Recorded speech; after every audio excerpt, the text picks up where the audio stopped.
ಈ ಕಥೆಯಲ್ಲಿ ಬರುವ ಪಾತ್ರಗಳು ಕೇವಲ ಕಾಲ್ಪನಿಕ, ಯಾವುದೇ ವ್ಯಕ್ತಿ ಅಥವಾ ವ್ಯಕ್ತಿತ್ವಕ್ಕೆ ಸಂಬಂಧಿಸಿದ್ದಲ್ಲ. ಗೊಳುಂ ಗಂಗಪ್ಪ.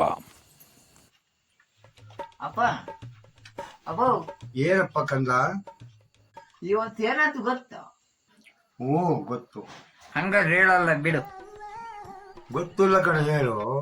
ಮಾತಿಗೆ ಮುಂಚೆ ಗೊತ್ತಾ ಅಂತ ಕೇಳಿದ್ರೆ ಗೊತ್ತಿಲ್ಲದ ನಾನು ಹೆಂಗೋ ಗೊತ್ತು ಅಂತ ಹೇಳಿ ಅದೇನು ಹೇಳು.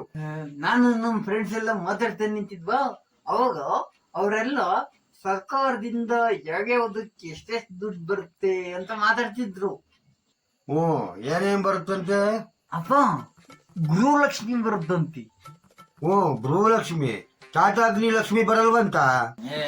ಅದಲ್ಲ, ಸರ್ಕಾರದ್ದು ಗೃಹಲಕ್ಷ್ಮಿ. ಓ, ಗೃಹಲಕ್ಷ್ಮಿ.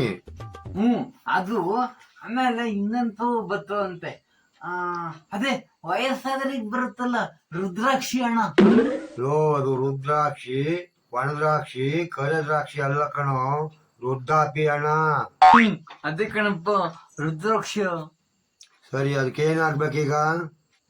ಹಂಗೆ ನಂಗೆ ಯಾವ್ದಾದ್ರು ಬರ್ತದಾವೋ ಅಂತ ಕೇಳ್ದೆ. ಅದಕ್ಕೆ ಅವ್ರೇನಂದ್ರು? ಬರ್ತದಂತೆ, ಉಬ್ಬಲ್ಲಿದವಲ್ಲ ಅದಕ್ಕೆ.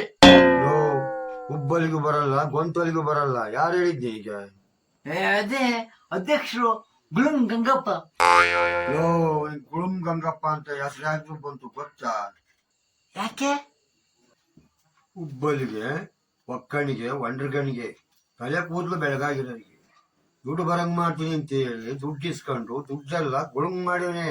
ಅದಕ್ಕೆ ಅವನಿಗೆ ಗುಳುಂ ಗಂಗಪ್ಪ ಅಂತ ಹೆಸರು. ಹಂಗ